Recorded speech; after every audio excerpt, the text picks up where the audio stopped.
Le choc psychologique. Bonjour. Et si je te disais que la meilleure façon de récupérer quelqu'un, c'était de disparaître ? Tu as peut-être l'impression que pour faire revenir ton ex ou raviver l'intérêt de quelqu'un, il faut être présente, lui rappeler que tu es là, lui prouver ton amour ou ton importance. Mais en réalité, c'est souvent exactement l'inverse qui fonctionne. Tu vois, la plupart des gens réagissent mal après une rupture ou une prise de distance. Ils envoient des messages, cherchent des explications, veulent comprendre. Mais voici le paradoxe. Plus tu essaies de te rapprocher, plus l'autre s'éloigne. Dans cette vidéo, je vais te révéler les bénéfices du silence radio et pourquoi il est bien plus puissant que n'importe quel message, n'importe quelle explication ou supplication. Une étude a montré que 80% des personnes qui veulent récupérer leur ex échouent. Et ce n'est pas parce qu'il est trop tard, c'est parce qu'elles utilisent les mauvaises stratégies. Tu crois peut-être que couper le contact, c'est tourner la page. Mais en réalité, c'est ce qui crée le plus d'impact. Abonne-toi dès maintenant pour ne pas rater mes prochains conseils. Chapitre 1, le silence radio te redonne du pouvoir. Imagine que tu es un film disponible en streaming illimité.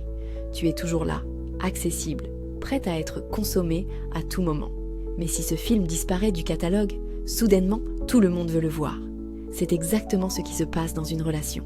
Tant que tu es trop disponible, l'autre n'a aucune raison de ressentir ton absence ou de se poser des questions sur toi. Pourquoi c'est puissant ? Tu changes la dynamique.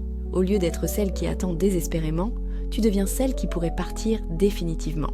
Tu brises la routine émotionnelle. Ton ex s'est habitué à ta présence. Ton absence crée un vide qui n'existait pas avant. Tu ne donnes plus de satisfaction immédiate. Tant que tu es là, l'autre sait qu'elle peut revenir quand elle le veut. Mais quand tu coupes le contact, le doute s'installe. Ce que tu dois faire, coupe tout contact pendant plusieurs semaines. Plus de messages, plus d'appels, plus de réactions à ses publications. Résiste à l'envie de répondre immédiatement si ton ex revient. Ne sois pas trop accessible. Ne donne aucun signe de détresse ou d'attente. Montre que tu avances, que tu es bien sans lui. Le paradoxe à retenir, parfois, pour être remarqué, il faut d'abord disparaître. Chapitre 2, le silence. Radio te permet de redevenir attractive. Tu crois peut-être que pour attirer quelqu'un, il faut être toujours présente, toujours disponible. Mais en réalité, l'attraction fonctionne à l'inverse. Ce qui est rare est précieux. Ce qui est inaccessible intrigue. Ce qui disparaît manque. Pourquoi c'est essentiel ? Imagine un produit de luxe. Si tu peux l'avoir facilement, tu ne ressens aucun besoin urgent de l'acheter.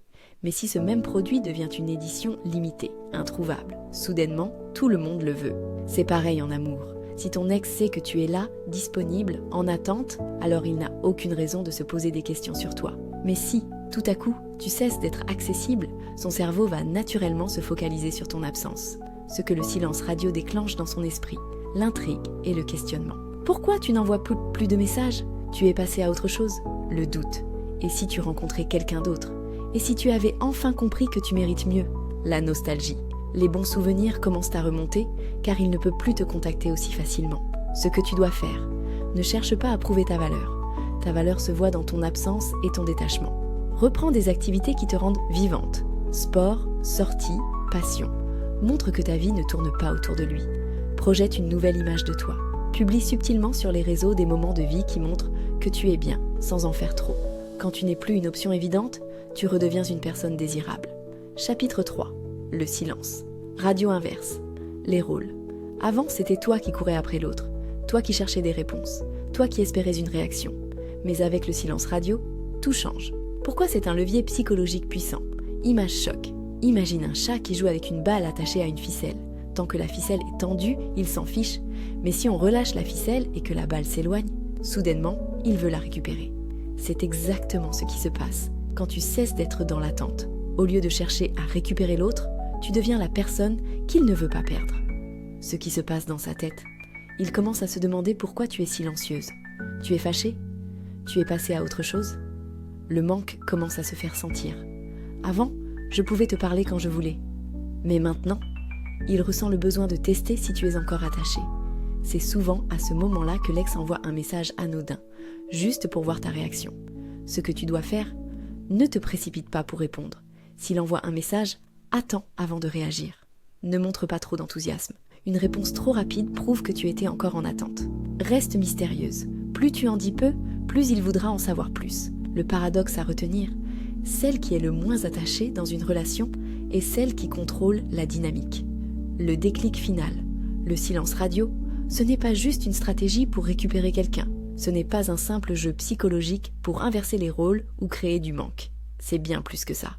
C'est une façon de te recentrer sur toi-même, de retrouver ta propre valeur, de comprendre que ton bonheur ne dépend pas de quelqu'un d'autre, mais uniquement de toi. Parce que oui, l'un des plus grands bénéfices du silence radio, c'est qu'il te libère de l'attente. Ce que tu dois retenir, tu ne dois pas chercher à forcer quelqu'un à t'aimer ou à revenir. L'amour ne se quémande pas, il se suscite. Si quelqu'un ne ressent plus ton absence, alors il ne méritait pas ta présence.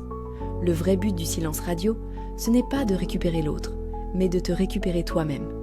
La vraie question maintenant, c'est: est-ce que tu es prête à te choisir toi avant de vouloir récupérer quelqu'un d'autre?